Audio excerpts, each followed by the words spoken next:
अस्सलाम वालेकुम दोस्तों, तुसीं वेख रहे हो मेरा पंजाब टीवी। तो मैं तुहाडा मेज़बान मोहम्मद लतीफ़ खरल। दोस्तों, सब तो पहले अपने चैनल करो सबसक्राइब और नाल ही बैल आइकन करो प्रेस, ताकि साडी हर नवी और बेहतरीन वीडियो का नोटिफिकेशन सब तो पहले तुहाडे वीरां तक पहुंचे, ताकि बा आसानी मेरे वीर वीडियो देख सकन सब तो पहले। रोजाना की तरह जी तुहाडा वीर तुहाडे वास्ते एक ताज़ा सुई की वीडियो लैके हाजिर होया। इंशाअल्लाह उम्मीद करांगे वीरां नूं साडी अज दी वीडियो पसंद आवेगी और इंशाअल्लाह जिहड़ा जानवर वीरां नूं दिखावांगे वही पसंद आवेगा। लोकेशन साडी तहसील आरीवाला, जिला भागपत शरीफ। आरीवाला तकरीबन 10 तो 12 किलोमीटर के फासले से इस टाइम खड़े हैं। जानवर वीरां नूं दिखाने, बाकी गल्लां जिहड़ियां करांगे मालकां नाल, गारंटियां और तसल्लियां ओ लांगे मालकां तो। तो जनाब करो कैमरे की नज़र मझ जी। दोस्तों, मुकम्मल मझ का कद वीरां दे सामने कैमरे की नज़र है। माशाअल्लाह चंगी वेल दे विच तुन्नी कोल वीर देख सकते हैं। बिल्कुल प्लेन पेट इसका पिया है, मुकम्मल पुट्ठा। कैमरे की नज़र एक हड्डी दे विच वीर देख सकते हैं। गिट्ठ तो ज़्यादा इसका खुड्डा है और माशाअल्लाह लिबास बड़ा सोहना, कला कला थना का सैज विरल वो वीरां दे सामने वीर तसल्लियां कर सकते हैं। कालियां स्या अखां, छोटा छोटा बिल्कुल छोटा छोटा सिंग लग्या है और मत्थे ते चंद वाल जिहड़े ने सफेद ने। बाकी माशाअल्लाह नस्ल जात वालों पूरी हर लिहाज नाल पूरी ताज़ा सूई है। पिछे इसदे जिहड़ा कट्टी है, हाँ जी खोलो। और माशाअल्लाह फड़ियां तरह कला कला थान खड़ा है। इंडोर हो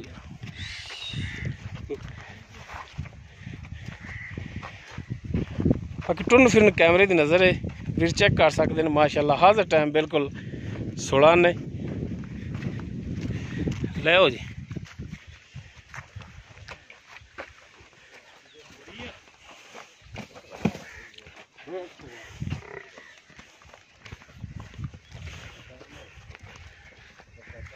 वीर तसल्लियां करन।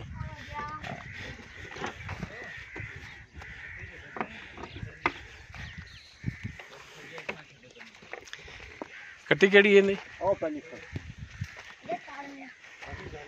जी दोस्तों, यह कट्टी है इस दे पिछे और माशाअल्लाह 5 कल्याण कट्टी है।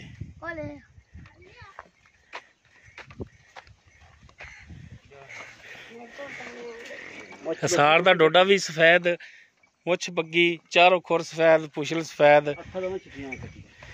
माशाअल्लाह कट्टी जिहड़ी 5 कल्याण दे विच माशाअल्लाह बड़ा सोहना तोहफा।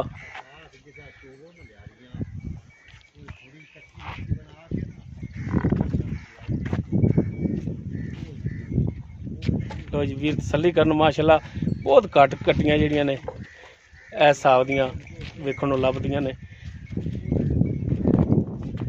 बाकी इसकी मझ की डिटेल जिहड़ी वो आपां मालकां तों लैंदे आ जी। फयाज भाई मझ जिहड़ी आपां थोड़ी दिखा रहे हैं, जैनमन जी गल्लां करनियां ने इहदे बारे च, जो हकीकत होवे वो वीरां नूं दसनी है।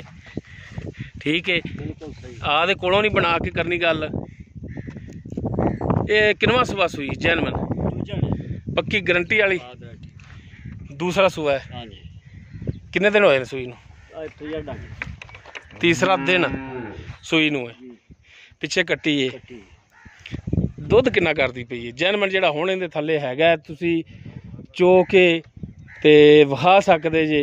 कोई भरा आवे तुहाडे कोले 2 टाइम चोवे वो पूरा करा लो जिहड़ा दुध। दो टाइम दा 10 किलो। हाँ जी ठीक हो। कट्टी तो छड़ के अगले थान छड़ के 2 टाइम का 10 लीटर दुध 10 लीटर दोगे तुसीं? बिल्कुल गर्म दुध। ठीक हो गया जी, ठीक हो गया। तो अच्छा हुण ये दसो जनाब मेरी कि तुसीं इहदी चवाई करदे जी? हाँ जी। कोई छट्टा फुहार गंढ मरोड़ी पसमा च फर्क, थण वाधा घटदा, पसमा टुटदा, ठीक है, या कोई पिछे का मसला? यार वो अपनी होगी, आप चवा के देंगे। कोई इत्थे आवे बिले शक च होवे वो तुहाडी गारंटी है? बिल्कुल। ठीक हो गया जी।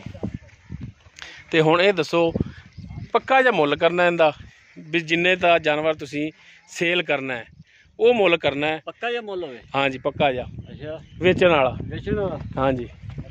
3,15,000 ही बेचनी आप। 3,15,000 दी।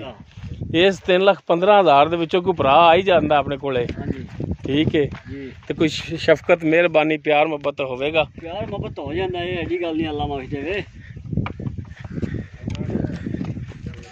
प्यार मोहब्बत भाजी हो जाता है हो जाएगा ठीक हो गया जी जी दोस्तों दूसरा सुबह सुई है झोटी पिछे इस दे जिहड़ा है वो कट्टी है और कट्टी माशाल्लाह 5 कल्याण विरला वेख के माशाल्लाह किट किट विर लगी दुध इस दे थले जिहड़ा 10 लीटर है गर्म दुध पिछली जोड़ी दा बच्चे नूं छड्ड के थणा दी पिछे दी मालकां दी गारंटी होगी 3,15,000 मुनासिब जी डिमांड की है इहदे च थोड़ी बहुत इंशाअल्लाह गुंजाइश भी होवेगी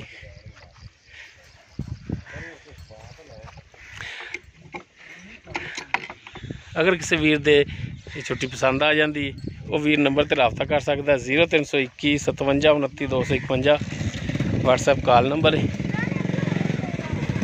वीडियो अगर वीर पसंद आए इनू लाइक शेयर और कॉमेंट्स जरूर कराया जी इस दे नाल ही अपने मेज़बान मुहम्मद लतीफ़ खरल नूं दिओ इजाज़त इंशाअल्लाह बशर्ते ज़िंदगी मिलांगे एक नवी और बेहतरीन वीडियो नाल अल्लाह हाफ़िज़।